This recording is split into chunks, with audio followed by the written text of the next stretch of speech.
I'm too short and fat for all this shit.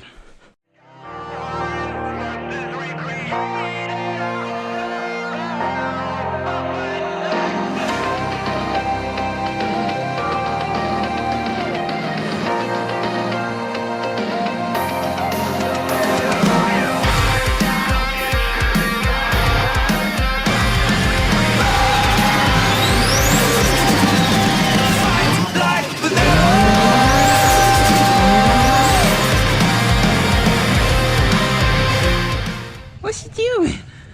What's he doing? What's he doing, man? All right, so today we are gonna be working on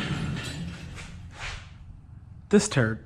I have some new stuff here that's hopefully gonna fix all that popping and all. And I think that MSD6LS we have in there right now is just I don't think it's the best box on the planet. I think that's where we're getting our issues from, because we're obviously having ignition issues.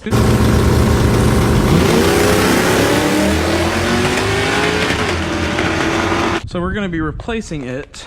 This is a better box anyway, because with this one, I can control the timing on individual cylinders, and I basically just have a lot more control over everything on the car. Let's get all this shit off of here. I decided to drop some money the other day and ended up buying a brand new GoPro. I'm testing and seeing how this footage and all comes out, see how I like this view. I feel like it's gonna be a lot better to do this instead of having to hold a camera and set it down and everything.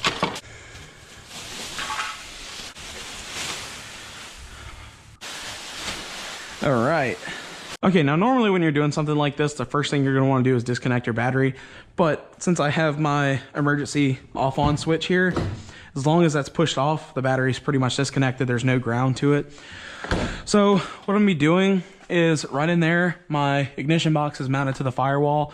I'm gonna be pulling that out, and then I'm gonna have to trace that harness down, take the few hots and grounds that are actually on the car out, and then basically all I'm doing is going through and unplugging all the wiring harnesses and stuff back here on the crank sensors and all. God, I need to clean this shop up so bad. They're just Phillips on this side. Yeah, and those are like, what, 8mm or something?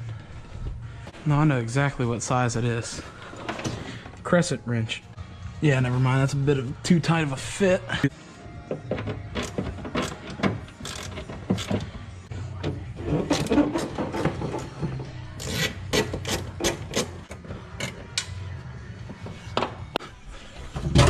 There we go. Here's this turd box now. Does anything come from this harness in here? Nope, it's just the plug-in. But we ran it from the inside out because this plug is not going to fit through there. So I have to start from the outside and bring it back in. Alright, so we have our ignition. Alright, cam sensor's unplugged. The reason why you have to take the starter off of these motors to be able to get to the crank sensor is, if you look, this is where the starter bolts to the block, and this is where the crank sensor is. You can see right here is where it goes right to the reluctor wheel in the crank. Best thing you can do is take the starter bolts out, drop the starter, unplug it, and then put the starter back. It's getting kind of everywhere under there. What the hell? I guess something in that barrel exploded. Scared the shit out of me. These will do me all right.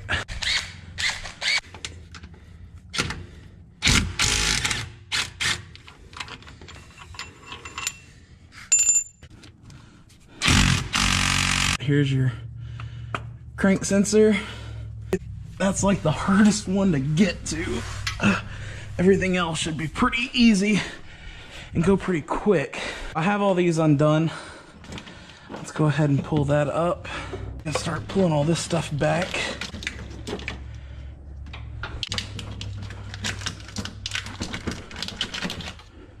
It's just gonna take some work to get it back on through.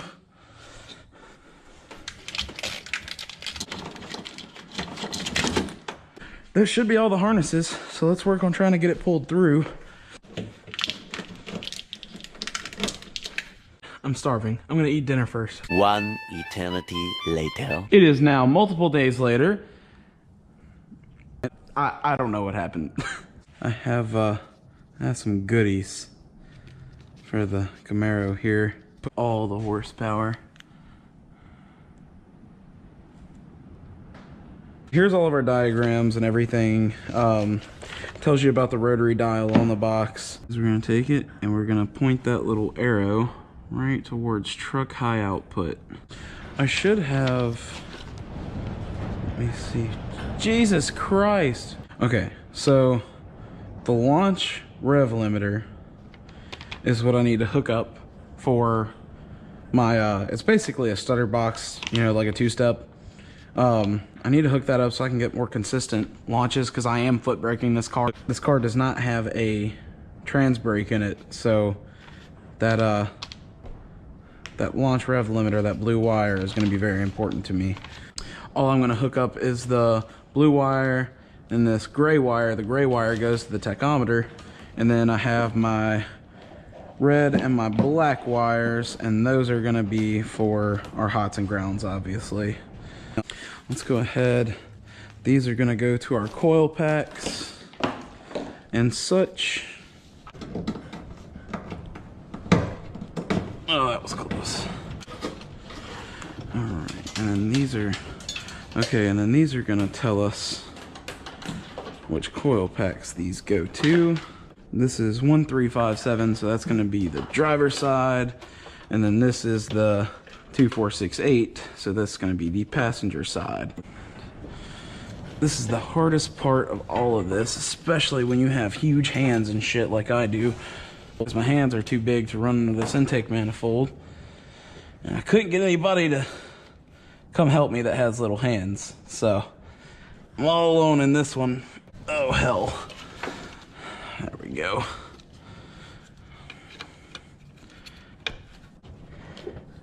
Oh, you bastard. There we go.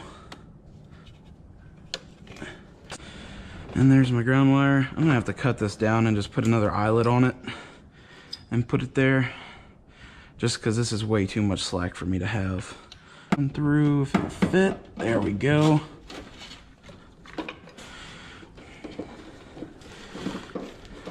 Okay, now real quick, something I haven't said or showed yet. With this MSD box, there comes two of these. This is the crank and cam sensor, or wait, cam and crank sensor. And it comes with this one, which is a little bit longer. This one's for a truck motor, this one's for a car motor. Let me explain why. These LS motors are all pretty much the same for the most part. They're all designed pretty much exactly the same. The only difference between the truck and car motors, for the most part, is any aluminum block motor out of a, you know, a GTO, Corvette, Camaro, Trans Am, whatever the hell you get the motor out of. If it's a car motor, it's going to have the cam sensor on the front of the block right here, right up here. So if I were to have a car motor in this car, this harness wouldn't reach all the way up here to there. So this is for the car motor, so it can reach all the way. The cam sensor is extended, so you can reach all the way to the front of the motor. And this is for the truck motors, so it's a lot shorter, so you don't have all this wiring laying around.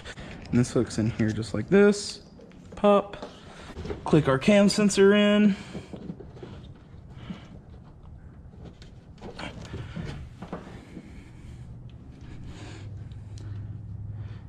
All right, just making sure that harness snapped.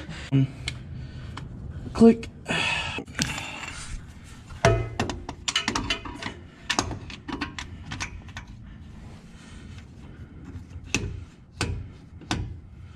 Alright, we got that one in.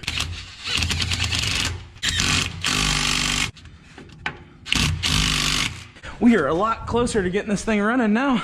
Okay, all that's left now is I have to run this to a hot, which I have a hot panel set up there. So that's gonna be very quick. I have a ground here, which I can really ground it anywhere in here. I'm actually thinking of grounding it right there, just so I have it right there and it's quick and easy.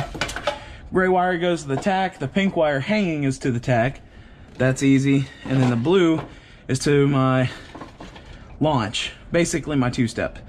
So I think I'm gonna mount that to the bottom button on my shifter here, just so I have it right there on my hand, because I don't have any buttons on my steering wheel to do it with at the moment. So I think that's probably gonna end up being the best idea. I have the MSD box mounted on the firewall, so that's all done.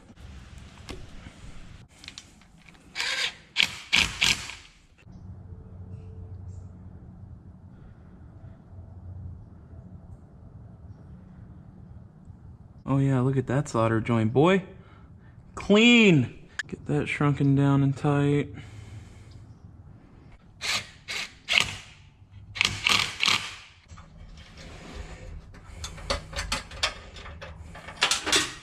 Oh shit.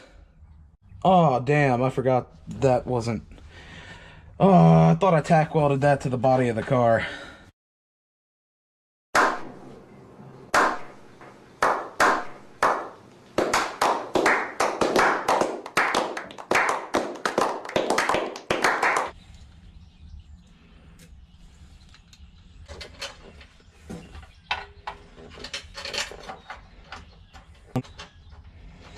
I really need to tack this bolt into the bottom of here.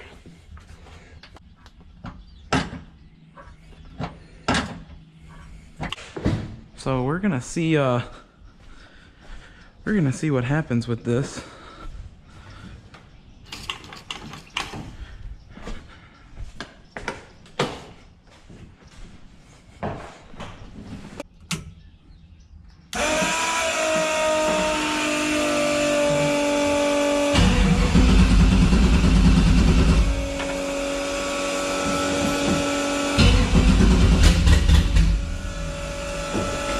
It's firing.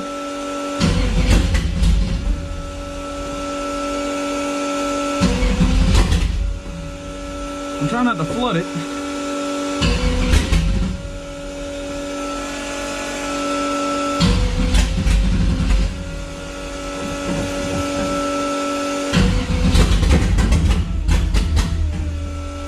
Damn, come on. Come on, man.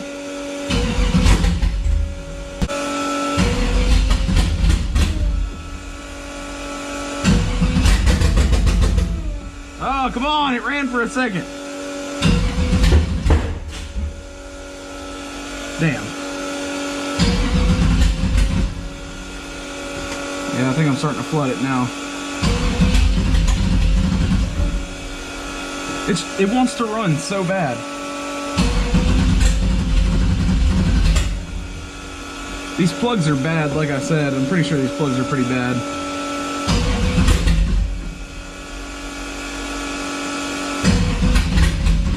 Whoa!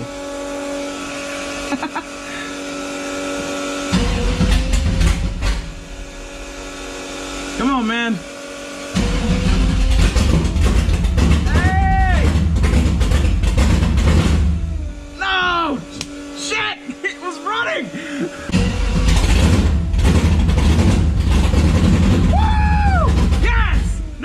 Damn it!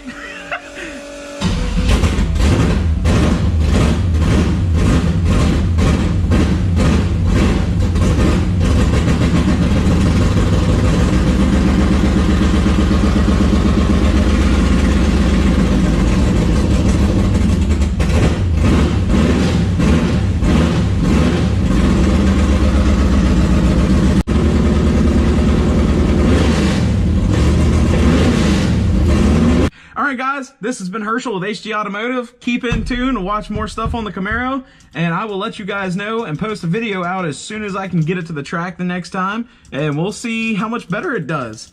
Once again, thank you guys so much for watching. Please make sure you like and subscribe, and I'll see you next time.